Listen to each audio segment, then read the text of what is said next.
Hey, John, it's good to see you. Hey, Ted, you caught me eating a cookie. Eat that cookie. That's John Kiriakou over there, cookie eater, cookie monster of the hour. I'm Ted Rall in New York, and he's down there in DC. We're doing DeProgram again. We're moving to a 3-day-a-week schedule starting next week, and even more news after that will be Monday, Wednesday, Friday, 5 p.m. Today's show was delayed by 6 p.m. 2 to 6 p.m. Eastern, no big deal. But FYI, John's there in the wrath in the path of God, who's apparently sending vicious thunderstorms. The skies are black right now in Arlington, Virginia. And I was telling Ted just before we started, and so I'll apologize in advance, that, first this morning they gave us a severe thunderstorm watch. Then a couple hours ago, it became a severe thunderstorm warning. Then an hour ago, it was severe thunderstorm and flash flood warning. Now they're telling us take cover. Oh, wow. And because our electrical system is akin to the electrical system in Cairo or Bangkok, we tend to lose power relatively frequently. That's surprising. I think of Arlington, Virginia. It's like when you look at that map, you see the square. Right. And the triangle, it's really a diamond, right? And you see right. The 3/4 of the diamond is DC, and you're like, well, what's that other side in DC? That's Arlington. Yeah. It's kind of like technically in DC, sort of. It used to be DC, and then Virginia, after a while, said, we want our part back. Because DC is made up of a part donated by Maryland and a part donated by Virginia, and Virginia took theirs back. One of the great real estate insurance scams by our first president, but that's Houdini. Houdini, okay, that's already the best comment of the day. If I happen to see God, ask him if he knows where the Epstein files are. And we've been talking about this all day today. And we will be talking about that. All right, so here's what's what right now. We're going to be talking about the investigation into former CIA Director John Brennan, former FBI Director James Comey, over the RussiaGate hoax. I think it's fair. Trump calls it that. He's not wrong. We'll be talking about Epstein and how the Trump administration has basically circular filed the Epstein investigation. And we'll get into that. We're going to talk about ICE at war. Really crazy shit going on with ICE. A bunch of people are impersonating ICE people to commit crimes because it's easy to do that because they don't identify themselves and they cover their faces with masks. Yeah. You can cover yourself. You can dress like that and go rape someone or rob someone or kill them and try to get away with it. And people have actually been doing that. I don't think that's the main motivation, but Democratic senators are about to propose a bill that will ban ICE from wearing masks. So we'll get into the whole ICE wars. Plus, there was that crazy ambush at an ICE office in Texas. Yes. AI, always interesting. So back 5 years ago, I published a book called The Stringer. It's a graphic novel in which bad actors, basically use AI deep fakes to impersonate world leaders and then start wars. They provoke wars. You can imagine like fake Putin calls Trump and calls him names and says, fuck you, I'm coming for you. And then Trump gets pissed off and hits the button, right? I mean, that could happen. Yes. So that kind of is starting to happen. It happened to the chief of staff of the Trump administration, Susie Wiles, and it happened to Secretary of State Marco Rubio. Some AI imposter talked to 3 foreign ministers, a governor, and a Congress member. Zoron Mandani is driving the establishment absolutely insane. The first polls are out for the general election. He's leading handily, and the establishment favorite is coming in pathetically. Did you happen to see the piece at The Hill today, Ted, where Democrats are starting to panic because he's a Muslim? Yeah. Well, I mean, can you imagine going on a podcast, for example, or on a TV interview and saying, oh, I'm really panicking about this Jerry Nadler. He's a Jew. Oh, my God. You know how they are. Yeah, exactly. Yeah, so that's exactly. What are we supposed to make of this? Okay, he's Muslim. So what? Yeah, I mean, it's funny. Like, how you can still make fun of fat people. That's still okay. Yeah. You can still make fun, and you can still be racist. Yeah. Muslim people. Islamophobia is still okay. That's right. And it's coming from the so-called liberal Democratic establishment. Yeah. That's right. It's the liberal Democrats that are jumping up and down. So There was a guy today. I'm sorry. I go was ahead. him at the airport in Fort Lauderdale, and he was telling me that he's a liberal Democrat. He's a lifelong guy. Was in his 60s, I'd say, lifelong progressive. But we got to stop these Muslims from taking over the country. They're going to give us Sharia law. Next thing you know, it's like, Right. As if what Sharia law is. Yeah, and also, both. He's going to be the most interesting guy because he's going to bring communism and Sharia law. Yeah, exactly. I don't know how that works. No, not sure exactly how that works. It'll be super interesting to see, though. All right, well, let's get into this situation with two of your favorite people, John, Comey and Brennan. So basically, there was an after-action report where the CIA tried to, whenever it has a mistake, you should explain this. You should explain about lessons learned reviews, which, by the way, every organization ought to have. And they conducted one of these things, and they came up with the, I think, widespread, well-known understanding that the Steele Dossier ought not to have been included in any investigation of alleged Russian interference in favor of Donald Trump in 2016. But the ruling came down to do it anyway, and that went counter to basic CIA protocols. Take it away. When the CIA is writing a paper, especially a paper that has big political implications, you want literally every stakeholder in the building to buy into it, right? So you get this tasking. Are the Russians trying to help Donald Trump get elected president? Mm-hmm. Okay. The evidence said no. Mm-hmm. The evidence said Vladimir Putin prefers Donald Trump to Hillary Clinton. Okay, so what? We all have a preference, whether it's Donald I didn't need Trump. the CIA to tell me that. I read Foreign Policy Magazine, and Exactly. Foreign Policy Magazine told me that. So no big deal that he has a preference.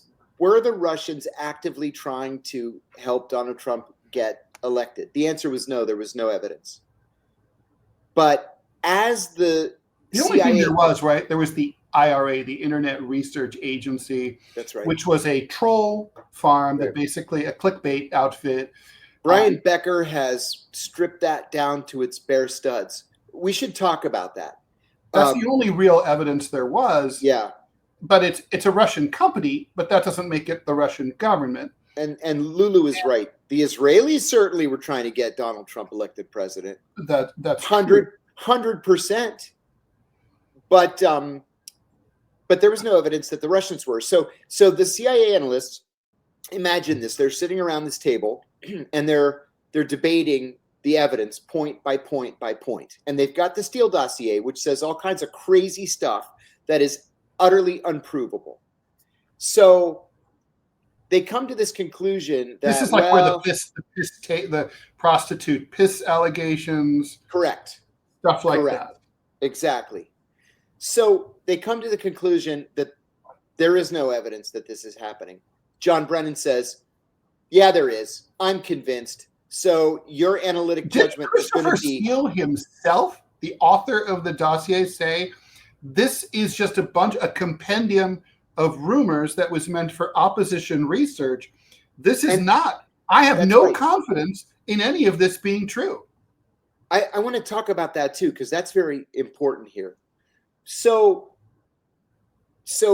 Brennan, being the what was he at the time? CIA director, ordered them to change their analytic judgment to be that, yes, the Russians are trying to steal the election for Trump. And then when literally everybody objected to including the Steele Dossier as evidence, the deal that they struck with Brennan was that they attached it as an appendix. Okay? So this was false, and they all knew it was false. Now, let me tell you about the Steele Dossier. I know Chris Steele. I worked with Chris Steele for a number of years closely on an operation that we did together in the Middle East. Chris Steele did exactly what a collector, an operations officer, does. He goes out there. He asks all of his sources, do you know anything about Donald Trump vis-a-vis the Russians? And everybody just parrots back whatever rumors they've heard. They picked up a story in a bar. They heard about these prostitutes peeing on the bed that Obama slept in. And it's not Chris Steele's job to determine what's true and what's not. As an operations officer, your job is to write it down and send it back to the analysts, and it's their job to decide if it's true or not.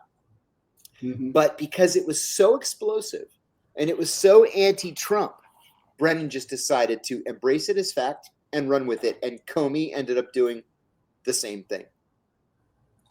And they basically totally politicized this. I want to get back to the Internet Research Agency because it's the only meat on the bone, right? Yeah, such as it is, and it's a pretty skinny bird. So basically, you have the IRA, which there's no evidence that is part or works for or even with the Russian government. No. It's a private company. Yes. They were looking for clicks. Most of the ads that they ran on Facebook related to non-political stuff. They also had, basically they were trying to go for clicks everywhere they could. They even ran pro-Hillary Clinton ads in 2016, about the same number.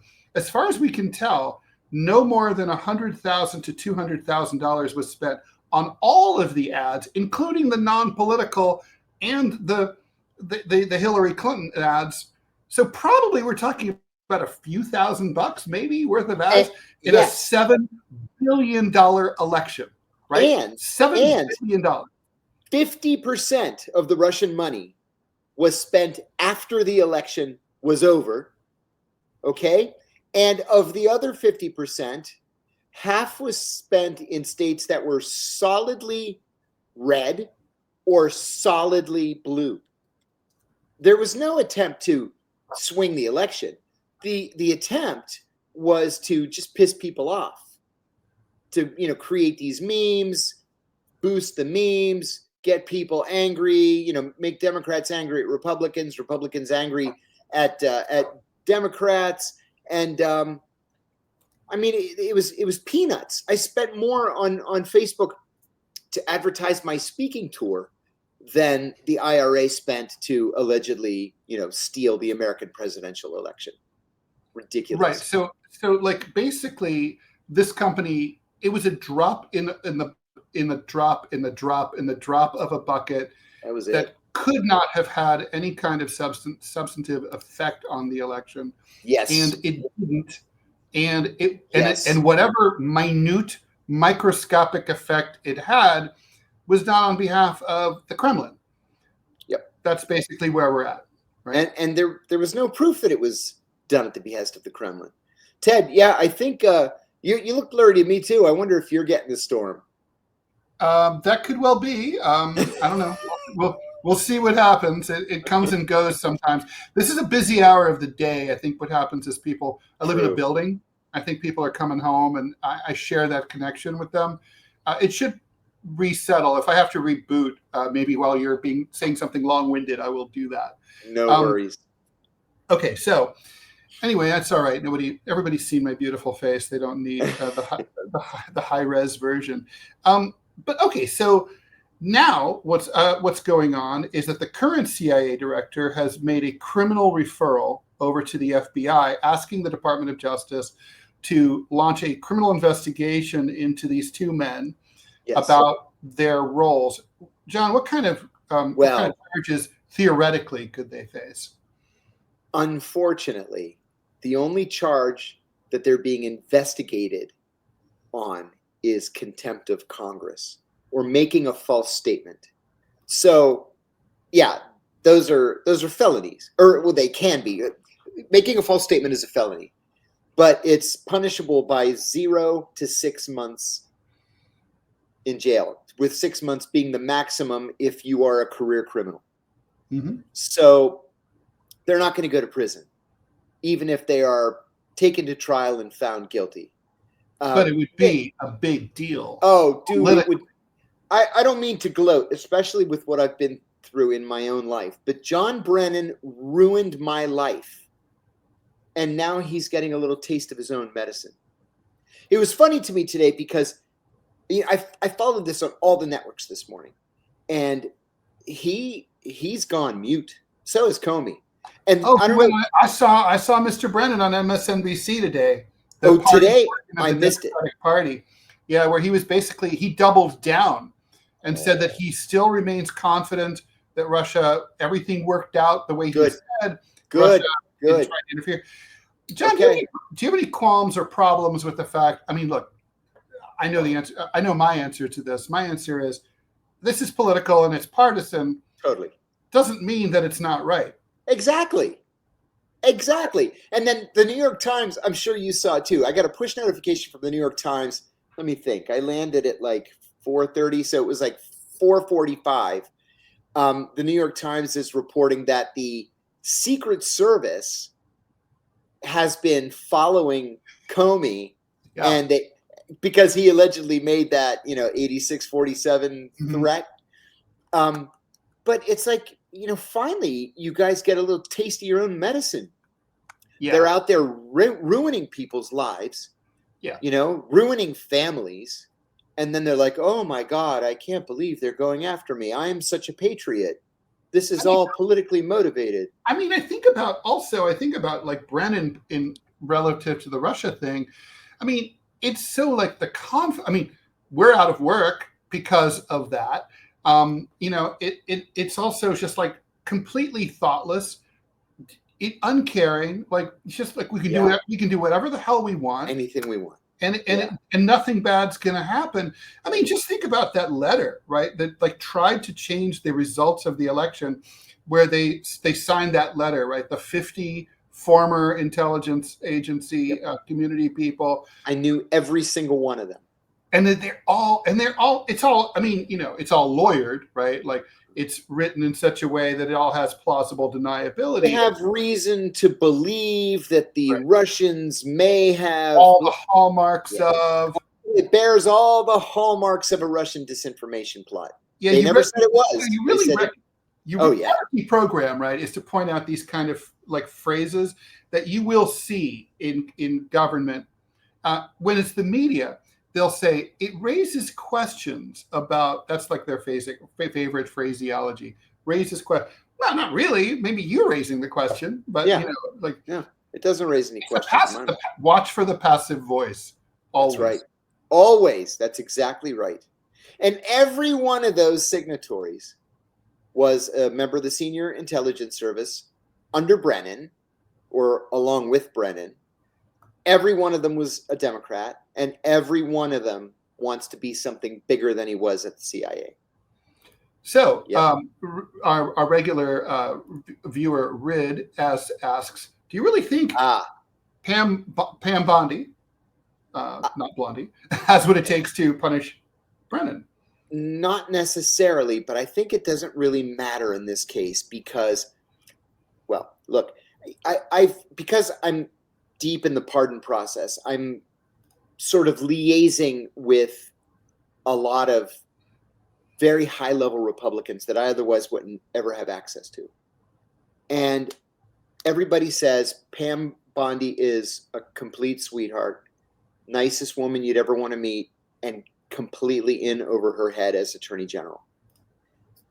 But this, I think, is not going to be a decision that's made by the Attorney General as the Attorney General. This is a decision that's going to be made by Donald Trump. Either off with their heads or she's not an independent AG in the way that some of the previous ones have tried to be, right? Right. Future.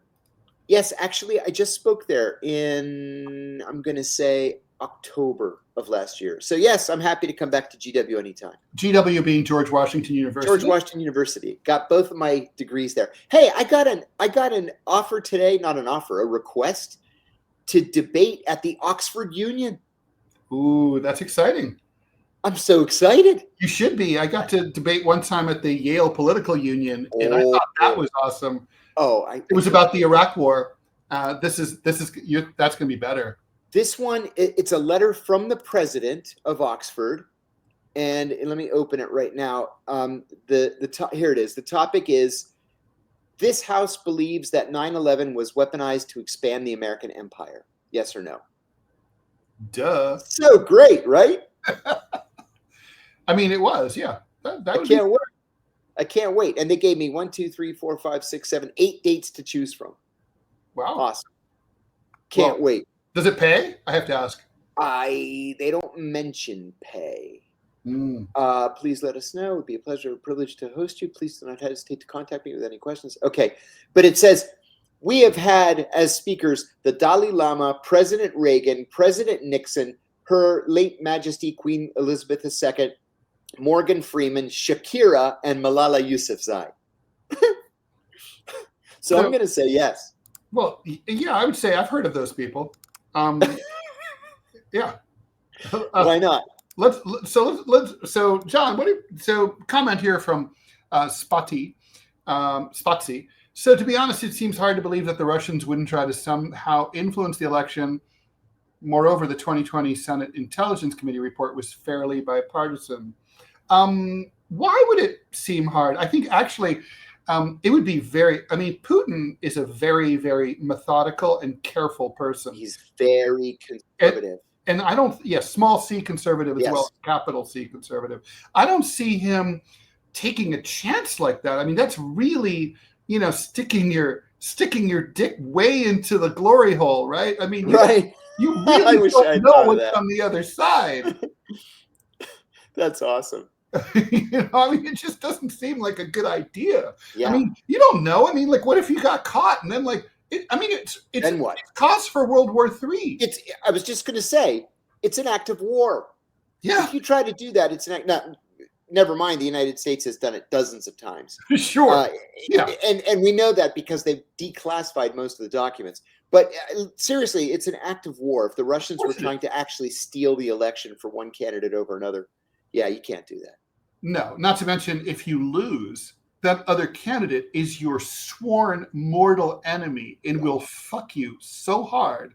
Yeah, I mean, I don't know. Absolutely, yes. Seems really like this is just, it doesn't fit, or it just doesn't comport with the pattern of this man who's been incredibly consistent. I mean, just look at this war. I've never seen any side in a war who has the same war aims from 8 years before the conflict began to 3.5 years into the conflict. Now he has the same 4 things. He wants those same 4 things, not more, not less, just wants those 4 things. I came for those 4 things. Those are the 4 things I want. Those are the 4 things you should give me. 4 things I want them, not 3, not 5, 4.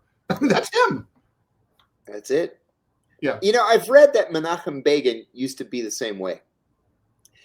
He would always start off negotiations with his bottom line, which nobody could understand why he would do that. But then he would say, I want A, B, C, and D. And then he would go like this, and that would be it. And sometimes negotiations would last for a day, and then everybody would go home happy, or sometimes they would last for years and nobody would get anything. Well, so are we deprogrammed on this issue? I mean, what happens? What's going to happen? Well, let me just let's get into that. Yeah. There's going to be this investigation. It's an FBI investigation, and the way these things play out is, well, it really shouldn't take any more than a few months, right? It could drag on for a year. I mean, my investigation took 3 years. Politically, it would help the Republicans to have this really break in the middle of next year for the midterms? Without any question. That would be the best case scenario for the Republicans, middle of next year. So you could drag it out, or you can finish it quickly, indict them quickly, and then have the Justice Department try them in the middle of next year. I said a minute ago. Popcorn. I said a minute ago that you don't go to prison for something like this. Well, you know what? Let me retract that, because General Mike Flynn was found guilty of making a false statement. The sentencing recommendation, according to the Justice Department sentencing guidelines, was for 1 year of probation, and he was sentenced to prison, like actual prison, and then Trump pardoned him. So who knows? Because it's political, it could go either way. Yeah. It could go either way. So, I mean, I guess, and do you think either of these two guys would be inclined to make a deal? You know what, Ted? You would make a deal. I would make a deal. I don't think these guys could make a deal politically. I don't think so. John Brennan making a deal? I mean, so John with Donald Trump's is he Justice a contributor to MSNBC, or is he just a frequent guest? I don't think so. Mm-hmm. I don't think he's a paid contributor anymore. I know that he's on the board of directors of Fordham University, where he graduated, and he's on a couple of defense contractors' boards of directors. Mm. Yeah, but I don't think he's taken MSNBC's money anymore. And look, it is partisan, but frankly, it wouldn't have happened any other way, right? I mean, that's kind of the advantage of partisanship, is that, you know, the other party gets held to account. Yes. You know, I would like to see a few more things happen. Yeah. You know, so, all right, we're going to be watching that story. You and me both, man. Yeah, no question. All right, let's talk about Epstein. So there was this crazy press conference with Attorney General Pam Bondi. She basically was sent out there. She feels more like a press secretary than an attorney. Poor thing. When she goes out there. I've been told. She's told to say something that she may not always believe, right? Yes. So she basically, what's been announced is, hey, we at the DOJ, we did a deep dive, as the president promised in the election, into the Epstein files. We wanted to find out if there was a address book.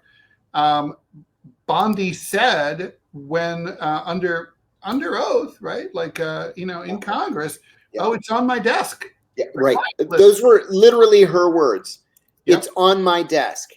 And then now she's trying to walk this back. Peter Dossier from Fox News grilled her about it. He's a good reporter. He said, and she said, well, what I meant is it all depends on what you mean by the meaning of it. And by it, I meant writ large, the case, the files for all of the Epstein stuff. I wasn't specifically referring to, the subject of your question. She was flopping around like a fish that's been pulled out of the pond. In fact, Trump tried to save her by saying, wait a minute.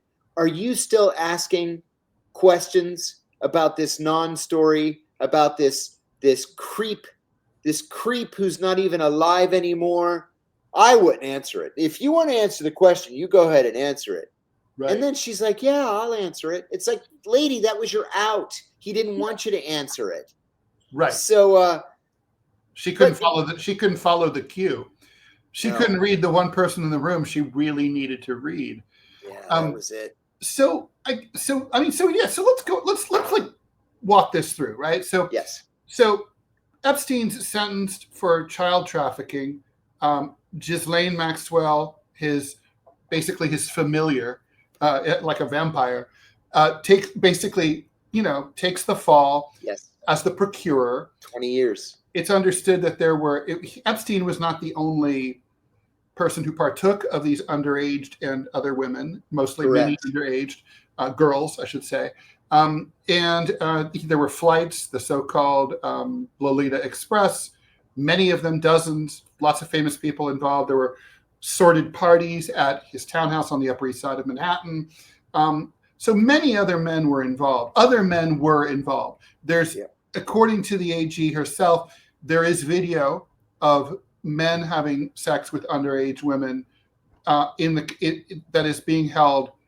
I guess it was on her desk at some point. Right. So she but there's no word at all on who those men were, whether their images were captured on film, whether there's testimony implicating those men from any of the witnesses in this case. None of the files are being released. The client list, she's now saying, didn't exist, although she confirmed previously that it did exist. It really reeks to high heaven, right? And so this is interesting to me, particularly as a creature of the left, because this is a civil war within MAGA world, right? I mean, this is a promise that Trump made to his populist base. We're going to find out about Epstein's victims, and we're going to go after the remaining perverts. Okay. And everyone should be in favor of that. right. That's right. And so now what we're being told basically was there was only one pervert and he croaked. Yeah, which is nonsense. And a pervert's assistant who is now in prison. And now people are saying, maybe she shouldn't be in prison if that's the case. Michael Gardner is saying, what about the thousands of hours of video that were delivered to her? Yes, what about them? Exactly. What about them? Virginia Giuffre and 5 other women testified under oath that there was a room with an entire wall covered in banks of monitors, and the monitors were covering literally every room in the house and every bathroom. That's what a creep this guy was. Of course, I'm stuck like that. My video is stuck. That's great. And I can't even see across the street. That's your old buddies at Langley doing that to you. Oh my God. They did that on purpose. I swear to God, I'm going to flip out if anybody makes a screenshot. Okay, anyway. It'll clear up. Okay, finally. There you go. You're back.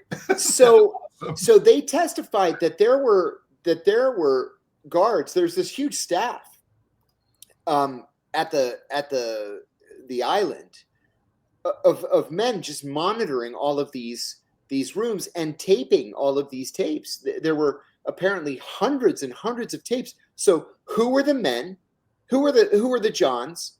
Question number 1. Question number 2, who were the staff members?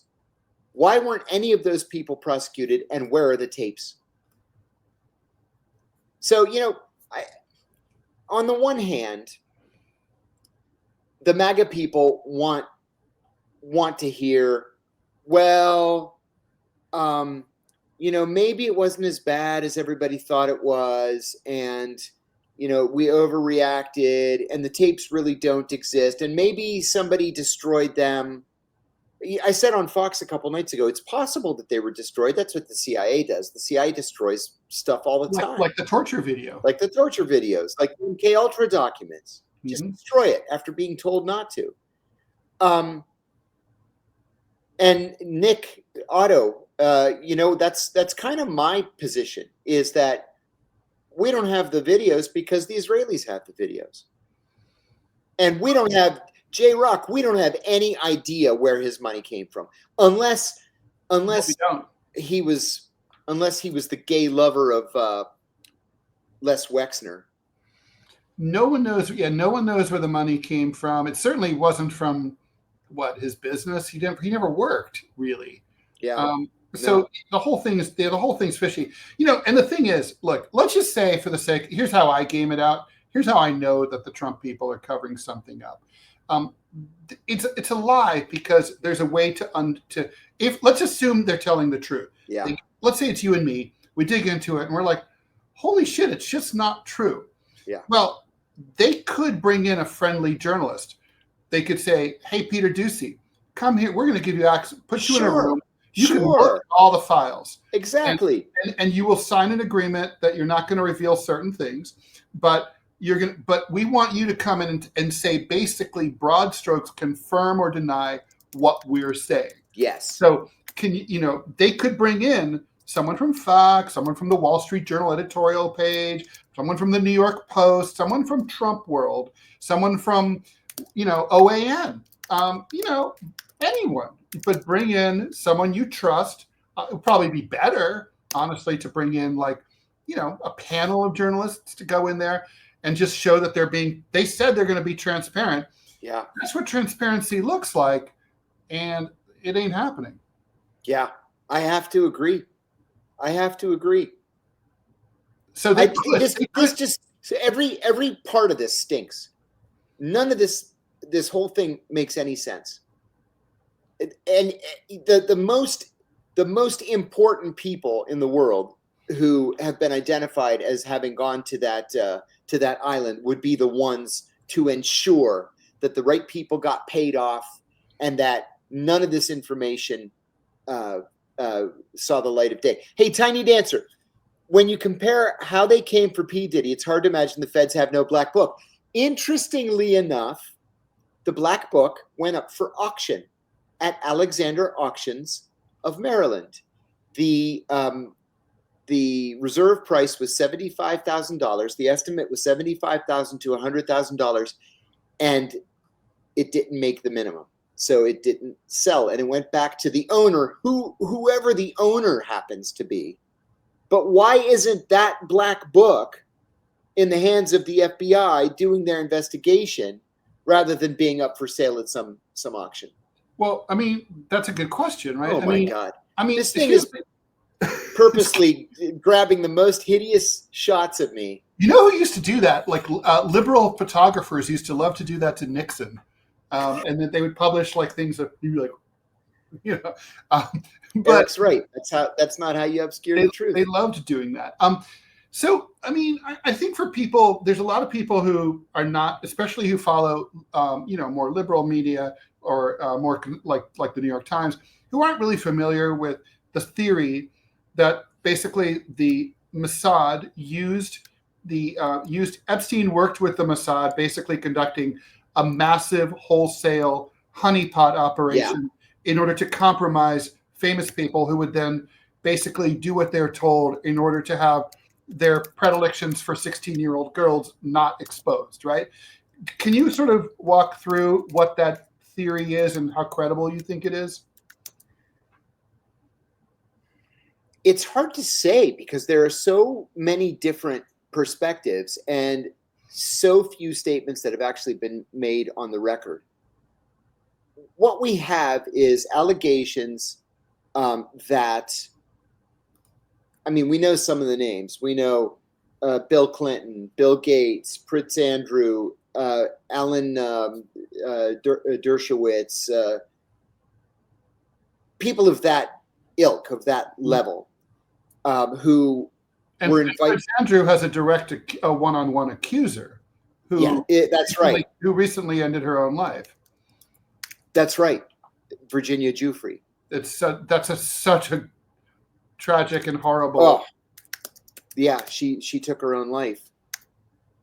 Hold on, I'm answering Escarad to cover for the Israelis. Thank you, Escarad. Okay, I'm having some real. Oh man, I'm afraid this tree across the street from me is going to smash my house.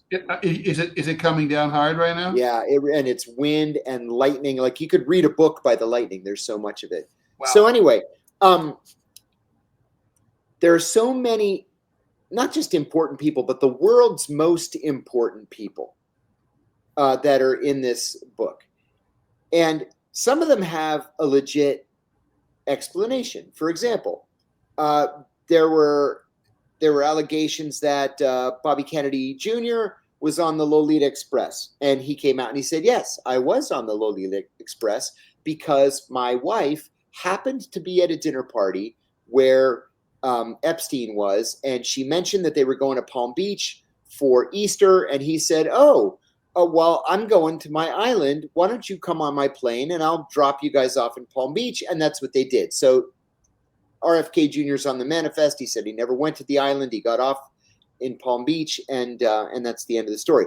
But there are others like Alan Dershowitz who famously said that, Virginia Giuffre may have been a minor, but she gave him a massage and he kept his underwear on.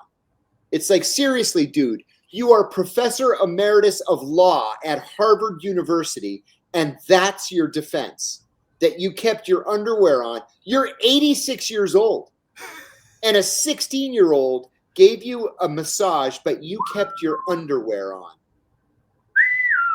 So, we have a right, the American people have a right, but especially the victims have a right to have this thing run to ground. And of course, obviously, I don't for 1 minute believe that Epstein committed suicide. My friend was at the MDC, the Metropolitan Detention Center. Yeah, it's nasty. He said around the same period, and he said that the guards came around every 8 minutes, and that's for people who were not on suicide watch. In my low security prison, it was every 30 minutes. But at the MDC, which is a maximum security holding penitentiary, where nobody's there permanently, you're there until you're farmed out to another prison, it's every 8 minutes. So I don't know, it's a weird increment, but every 8 minutes, And he said also the fairy tale about all the cameras being malfunctioning there.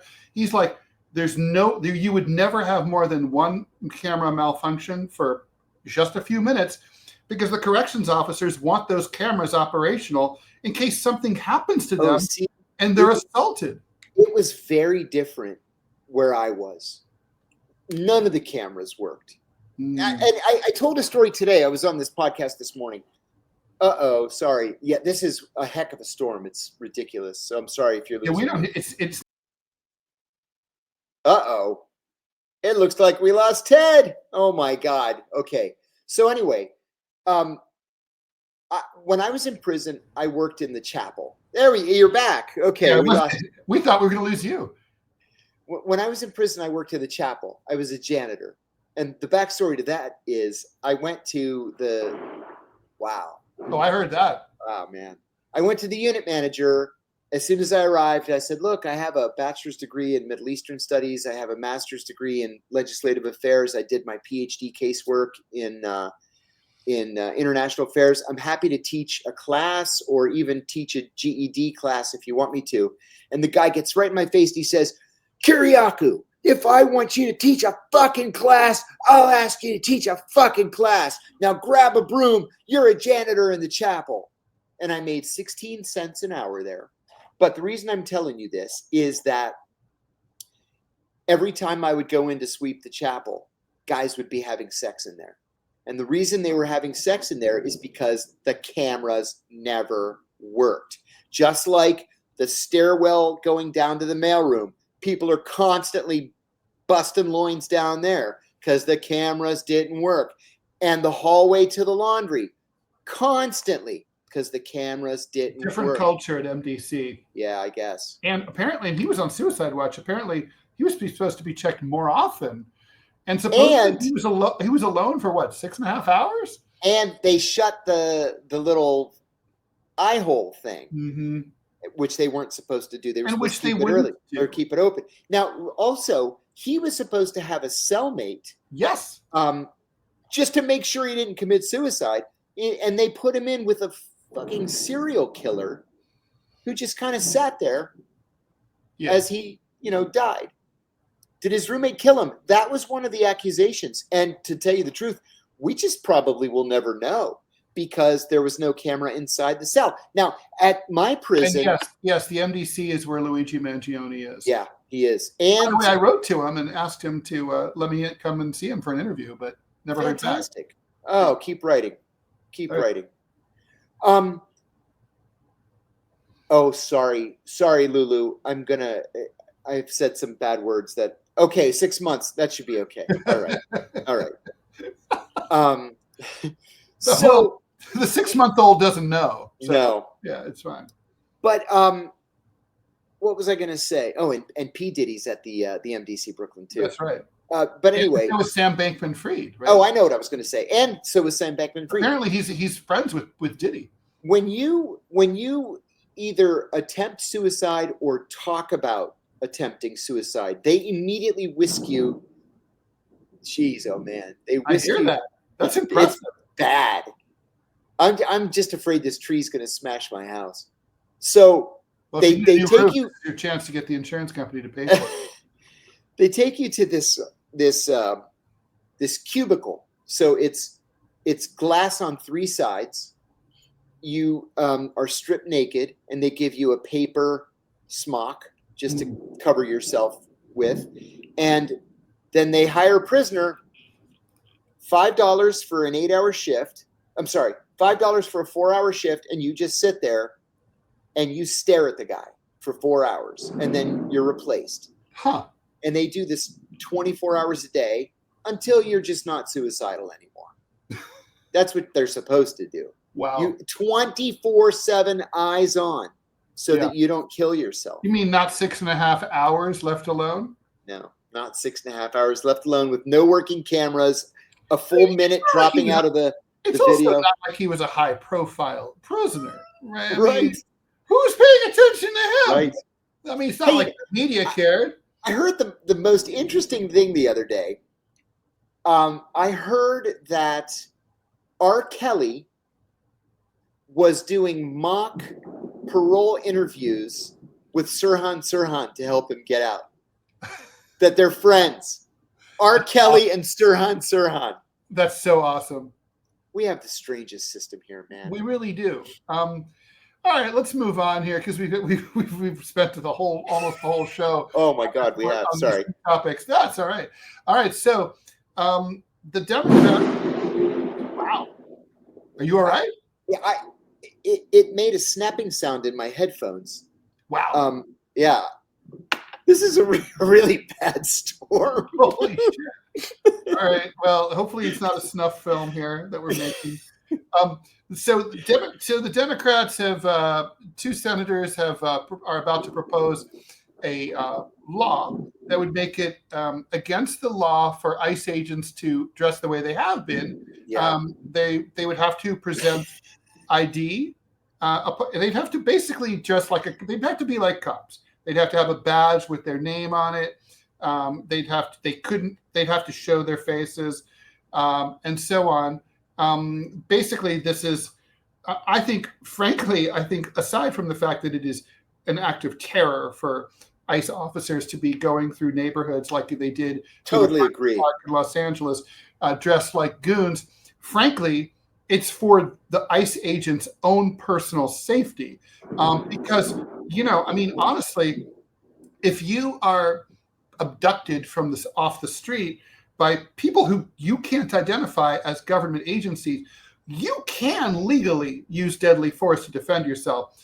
And yes, you'll have a hard time, and yes, you'll be beaten up in jail, but you'll walk. You will walk because you have that, that Second Amendment right to defend yourself, and it's going to happen. Absolutely. And you're already seeing ICE agents are just reviled and despised. There's this crazy incident that happened in Texas where at the Prairieland Detention Center in Alvarado, 11 young people, many of them apparently leftists, set off fireworks to lure the ICE agents out of the facility. Then they started shooting at them when they came out. Fired off at least 20 to 30 rounds. One cop got shot in the neck. We don't know how serious that was. All these people are in custody, but the point is, I gotta say, I bet a lot of people that a lot of communities read about that, and they weren't terribly sad. And that's wrong. That's because this situation has gotten really toxic. I would blame the tactics that the administration is letting ICE use. And I don't buy for 1 minute the whole, we're getting doxxed, they're threatening our families. Whatever, you're law enforcement officers. Yeah. That comes with the territory. You have people in America have the right to confront their accuser, and they have the right, before they go with anyone, to know who's taking them into custody. They have that right under our Constitution. It goes back to the very, very beginning of our republic. And to add to all that, now there's a spate of people using the disguising themselves as ICE agents, going around committing crimes. There's a guy named Carl Bennett, 37 years old, arrested in Raleigh, North Carolina. He allegedly impersonated an ICE officer and raped a woman at a Motel 6. He showed a business card with a badge. I guess that's more than the real ICE officers do. She should have been clued in by the fact that he had at least a fake badge, and threatened to deport her if she didn't have sex with him. Yeah. A guy in Philly wearing a tactical vest simply labeled security enforcement agent robbed an auto shop while posing as an ICE agent. Oh my God. Detained a 50-year-old Dominican woman using zip ties and made off with $1,000. A guy in Texas posed as an ICE agent to rob a couple. He blocked their car and demanded cash. They availed themselves of their Second Amendment rights. They fought back. The wife and husband fired at him, shot him. He took off. And I have a lot more cases like this. Those are just the few that that drew my attention. This is happening all over the place. I mean, this is kind of like what's happening with the Gaza Humanitarian Foundation. You could see that these tactics would cause a lot of problems from all perspectives, and now they are. I think you are exactly right. This is exceedingly dangerous. It's only going to get worse unless Congress puts a stop to it, because the Secretary of Homeland Security, Kristi Noem, she's not going to change policy to make that. Oh yeah, it's just not going to happen. Thank you, Marble. Thank you very much.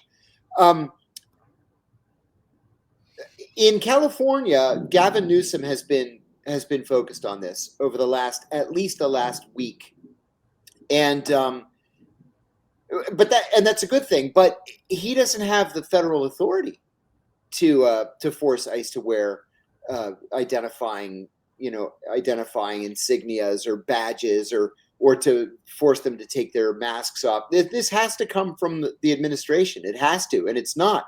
Mm-hmm. Now, Congress is trying to act on it, but then again, the administration could file a federal suit saying, separation of powers. This is an executive branch decision. It's not up to Congress to decide if ICE can wear masks or not wear masks, or can be plain clothes or not plain clothes.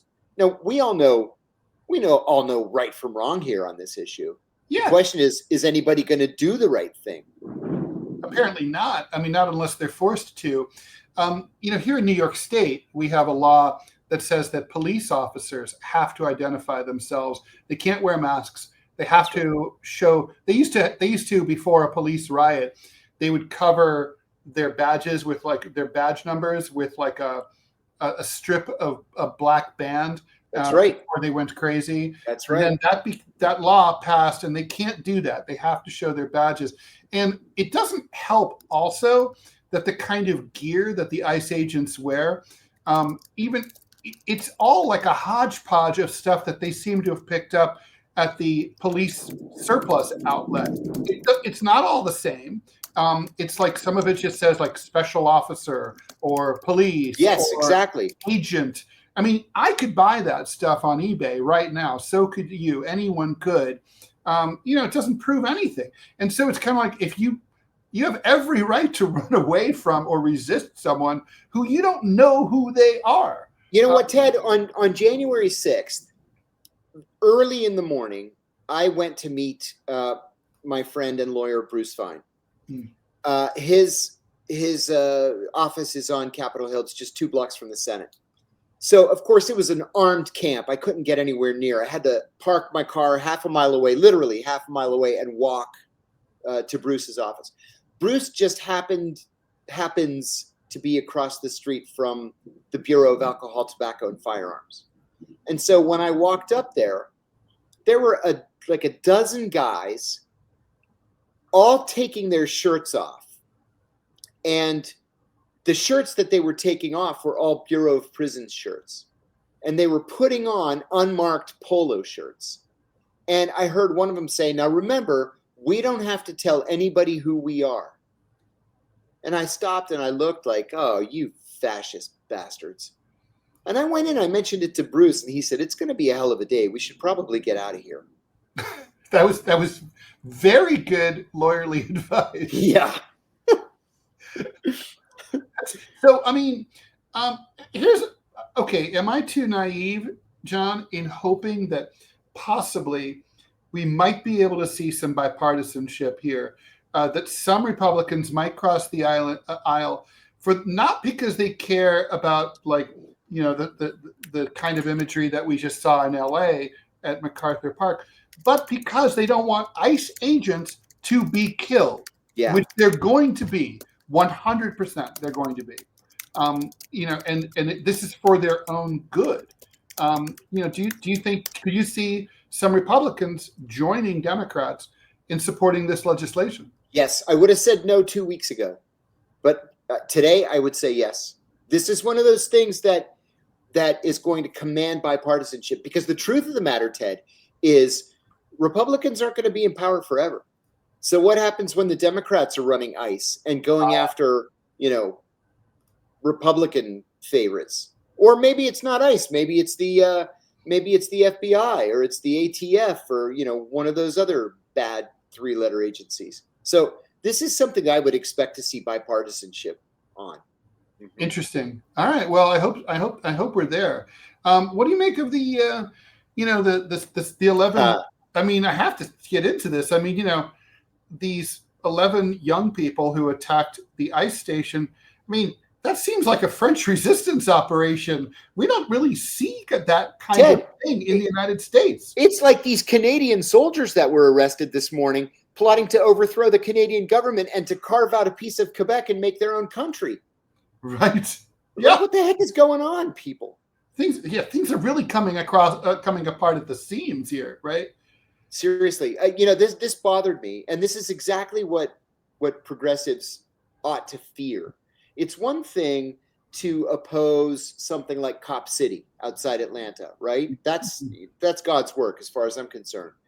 But to just, initiate violence against federal officers, it's just not the way to succeed. But you can really easily see how people can work. Absolutely. I understand it. I don't condone it. It's like the mentality that during the peak of the Vietnam War, when the radicals from the Weather Underground worked themselves into a lather, thinking there was no other choice but the violent overthrow of the state. Right. I mean, believe me, I'm sympathetic to that argument. I don't, Ted, along a similar line, you just get arrested and you hurt people.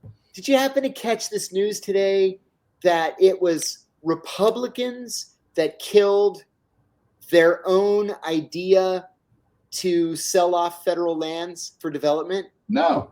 It was so fascinating. A week ago, the White House said, we want to sell off all this federal land and, we're going to mine it. And part of the big, beautiful bill, I think. Yeah. Yes. Well, Republicans now killed it because Hakeem Jeffries said, what a great idea. We should sell off this federal land and use it to build affordable housing for poor people. And the Republicans were like, oh my God, we can't do that. So now it's done. Yeah, maybe they're starting to. I don't really. We talked a little bit about Carville, but I do think he's right that the House is going to go back to the Republicans next year. Or the Democrats. Yeah, and that's so. Yeah, and Republicans in the House are starting to be like, we better get ready for that and make preparations. Time to batten the hatches. Let's talk about AI. And this is AI. We don't know who it is, an unidentified, like an ICE agent, as unidentified as an ICE agent, imposter used a Signal account, Signal, and this administration, to pretend that they were little Marco Rubio. Yep. And they reached out to 3 foreign ministers. We don't know who they were. A U.S. governor, a Congress member, and maybe my cat. I don't know. This happened right after Susie Wiles, chief of staff for Trump in the White House, also had something like this happen. So when I wrote this book, I wrote it really about 10 years ago. It only came out 5 years ago because, we were slow, me and my partner who put it together. But Pablo Callejo. But basically we had this idea, like, what if someone used this to create this technology to create geopolitical mayhem? Yeah. If you can't tell credibly, even visually, but particularly, through voice, like, I remember when I won the Robert F. Kennedy Journalism Award. It was the first major journalism award. Did you really? I did in 1990. That's wonderful. Thank you. And so I was working a day job. I came back from lunch and there's while you were out, with the 703 number, which is Virginia, and it's Ethel Kennedy called. So I'm pretty sure it's my friend Dan, who loved to do stuff like this. He knew it applied for the RFK Journalism Award. I didn't win any awards back then. Nobody liked my work. I was like totally on the out. So I call up the number. I go, fuck you, Dan. Like, just eat shit, blow me, click. The phone rings again, and I hear this very distinctive voice. For a certain generation, like a very distinctive voice. I'm like, oh shit, 703, that's Virginia. I know they have a house there. Ethel Kennedy. And it's like, I ID'd her through her voice. I knew it was her. If your parent calls, it's your dad, it's your mom. It's like, but now you can't. Right. Like anybody could record, don't get any ideas, but anyone could record this program and basically feed hours of us talking into this program. And then it'll make us you could also use our images and it'll make our facial or mouth motions fit the syllables We could maybe even be speaking in a foreign language. I mean, it's crazy, right? Fluently in a foreign language that we don't even speak. So this is dangerous, right? You can easily imagine like someone, I don't know, the president of Moldova, decide fake call the president of Poland and saying, blow me. Yeah, make a war between Armenia and Azerbaijan. Who would be the wiser? No one. So the point is, what's to stop this? Is it going to be like sort of a world leader is going to have sort of a 3D CAPTCHA in order to authenticate communications between each other? Oh my God. Could you imagine? Yeah, this is very dangerous. And literally no one has any ideas yet how to stop it. I mean, we're really lucky that nothing bad has happened yet. Yes. It's only been used for fun. I mean, imagine if Al-Qaeda had used this. Imagine. I mean, ISIS, they're very sophisticated. I mean, or at least they were. I mean, it's only a matter of time. And I don't know. I was wondering, as a it seems to me like probably they're going to need to start authenticating their identification, their IDs, and that's going to slow down communications. You're not going to be able to have like Trump's got a problem. He's got to pick up and he's got to talk to President Xi within minutes. I mean, I think about this story my father told me about sort of a close call during the Cold War when there was a glitch in NORAD, and President Carter was informed that it looked like there was an incoming missile about to hit Anchorage, Alaska, and they said, they were like, Mr. President, we need to go to DEFCON 4. You really need to consider a retaliatory launch against the Soviet Union. And Carter took a beat, and he used first. He and his first thought was, okay, I'll call up Brezhnev. So he calls up Brezhnev and he says, Hank talks to him, hangs up the phone and says, stand down. They haven't declared war, and they're not attacking us. With all due respect, Mr. President, how do you know? He said he was sleepy. So, well, if you woke up in the middle of the night to start World War III with the United States, even if it's 3 a.m. in Moscow, you're not sleepy. And I know his voice. I talk to him all the time. He had that sleepy sound. Wow. And I was like, so how, that rapport between world leaders has prevented countless catastrophes in the past. This throws all of that into question. Man, that really lays it bare. That's a great story. It does. It calls everything into question. And we're just racing towards oblivion, right? I mean, Sam Altman and his OpenAI, I'm still banned. So is everyone who's ever said anything bad about Sam Altman or OpenAI is literally banned. We don't exist. I mean, it's in this technology. I mean, it seems like this is before a society develops and launches headlong into a radically exciting but also dangerous technology. I mean, we should listen to Elon Musk and all the other tech guys who said, please, government, regulate us. We need to be regulated. And nobody's doing it. Amber asks a good question here. With the advent of AI, can voice and video evidence in court cases realistically, literally, be relied on or even be admissible anymore? That's going to throw a wrench into the entire system. I have some insight about this, John. I'm curious I'm sure you know about this too. So in my lawsuit against the LA Times, the crucial bit of evidence was an audio recording purportedly made by my arresting officer. And so that was what was in question, right? The LAPD gave this audio recording to the LA Times to try to discredit me. And so one of the big questions was, well, is it authentic? Does it show what it supposedly purports to show? And has it been modified? Well, so there's a whole technology called audio enhancement and authentication, also video enhancement and authentication. But it's really like hard. You need like serious experts to do this. One of the guys who was involved in my case actually authenticated the Zapruder film, right, of the Kennedy. Wow. And he, as much of an expert as he was, he fucked up. He represented the LA Times and he was wrong. We later proved that he was wrong. So basically, yeah, the either the LAPD or the LA Times modified the recording. Wow. Prove that. But it's basically like an art, and they can use it to solve. That's admissible in court. Like you can say, if we have this audio recording of whatever person talking, a gunshot, we can use it, but it has to be authenticated. And for it to be authenticated, you have to have the recording device with which it was made, which the LA Times and the LAPD did not have. So it was never authenticatable. And so it's like there's all this science to it. They're going to have to come up with some kind of analogy here for AI, where you're going to have to be able to analyze, is there a difference? Like you and I, we've talked about these scams on Telegram where like the fake AI Asian girls, like, hey cutie, what's up? Get like, them every single day.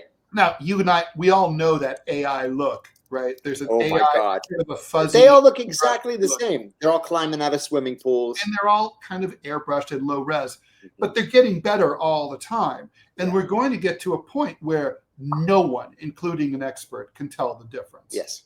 Right. I think that's exactly right. That's going to be, so to answer that question, I don't think, I think it's going to be very hard to say, you know, it'll be really easy for police departments to fake evidence against defendants.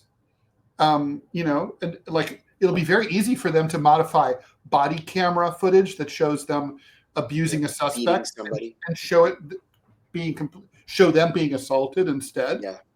I mean, you've seen AI. I don't know if you've seen some of the crazy AI stuff where there's like someone modified Olympic footage of Olympic diving, and they modified it to show like incredibly obese people. Oh yeah, I've seen those. Or cats on TikTok. Yeah, or cats, right? Yeah. I mean, and it's like, whoa. I mean, that looks real. There's the silly ones on Facebook where the animals are saving babies' lives, like a wolf comes and saves a baby from an alligator or something, and you're like, what? Why would that happen? I haven't seen that one yet. But it's just like, look, animals are cool.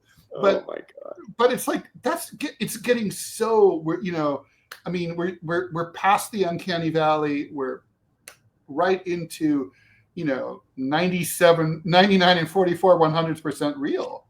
I wonder how many people didn't get that. Very few. I bet our listeners will get it. But that's a very old-timey reference. Yes. Very old-timey. So, yeah, I don't know. I mean, what do you think? I mean, part of the problem is that the technology is advancing so quickly. A year ago, Netflix came out with a documentary series about Andy Warhol. I'm the world's biggest and greatest Andy Warhol fan. I've got 4 Warhols here. Nice. Behind me. That's his personal desk lamp up there. I bought it at auction. The sticker you see on it is the sticker that says the estate of Andy Warhol. I have his candelabra. Anyway, I have a cartoon that's at his library in the permanent collection at his museum in Pittsburgh. At the Andy Warhol Museum, Pittsburgh. Yeah, I'm an annual contributor. Good. So this thing came out a year ago, and it was loosely based on the Andy Warhol diaries. But what they did is they got AI to narrate the series in Warhol's voice. So I know Warhol's voice very, very well, and it was 97% right on. But you could tell, if you really listened, that it was computer generated. And now, just a year later, you can't tell. It's not possible to tell. No. Thank you, Houdini. Thank you. Yeah, Warhol was a major hoarder, and it was because he grew up so poor. I knew someone who helped clean out his New York studio, Warhol's New York studio. And speaking of hoarders, so for people, flat files are these giant files for posters and artwork that people like me have. Yes. And anyway, they were clearing out his studio after he passed. By the way, the way Andy Warhol died is crazy. Awful. Right? Absolutely like awful. A rich dude like that, basically in his own private ward in a fancy Upper East Side hospital. They hired a nurse's aide to sit there just in case he had a problem. She fell asleep and he died of heart failure after having a splenectomy. And he hadn't had any water in ages. They opened his mouth and there were maggots in there. But anyway, the hoarder thing. So my friend who helped clean out told this story. I don't really remember the context of maybe, why he was part of this team. But anyway, they said that they found a bag of uncut diamonds jammed in the back of a flat file. God almighty. It's the kind of guy he was. That was Warhol. I practically stalked him when I was in college. I wanted to meet him so badly. Before we run out of time, though, and we're out of time, but Hans Eli has a good question about stolen valor. Is there a CIA equivalent? You bet there is. There's a story that I tell. Tell me what stolen valor is first. Oh, yeah. Stolen valor is people who are fakes, like people who claim to be, recipients of the Congressional Medal of Honor. They wear military outfits that don't make any sense, or they'll wear BDUs but with Nikes, and they're stealing the bravery of our uniformed. Well, there's the classic. There's the senator, right, from Connecticut. Yes, Chris Dodd. Yes, Chris Dodd. He ran for president, for Senate, and claimed that he was a Vietnam combat veteran. That was not true. He was not. Well, I was in the Fox News green room one time, and when Tucker Carlson still had his show, I was waiting to go on, and I'm in the green room with this guy who I didn't recognize, and he says to me, "Are you going on Tucker?" And I said, "Yeah." "Are you?" And he said, "Yeah." And he said, "What are you talking about?" I said, "CIA. I was at CIA for a long time. How about you?" And he said, "Yeah, I was too." And I said, "Oh," and this is the first question CIA people ask each other when they meet. What directorate were you in? Right. Okay, there are only 4 answers. Operations, intelligence, science and technology, or administration. He said, "I was in ops." Okay, nobody would really say ops. You would say, "I was in the DO," or "I was in the Directorate of Operations." You would never say ops. But I let it slide. Malcolm Nance. I've actually written about Malcolm Nance and his stolen valor. That phony. So because he said ops, I followed up with another question. And I said, "What division were you in?" So this could be Near East operations, counterterrorism, counterintelligence, this one, that one, European operations, whatever. And he says, I was in black ops, wet work. I did all that shit. And I was like, oh no. Well, then I got called in to go to talk to Tucker. So Tucker's not like Jesse Waters is today, where you're on for literally 15 seconds and then it's over. Tucker would let me sit there for 20 minutes and we would have a conversation. So we're talking, and then we go to a commercial break. And during the commercial break, I said, "Tucker, this guy that you have coming on after me, he's a bullshitter."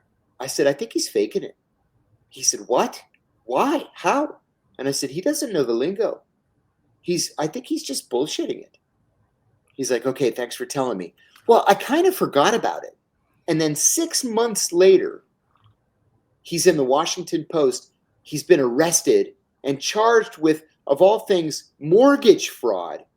Because what he did is he bought a house and he went to the bank to get a mortgage. And he said, "Listen, I make like $1 million a year, but I can't tell you. I can't show you any paperwork because deep cover, wet work, special black ops, CIA." And these morons gave him the loan.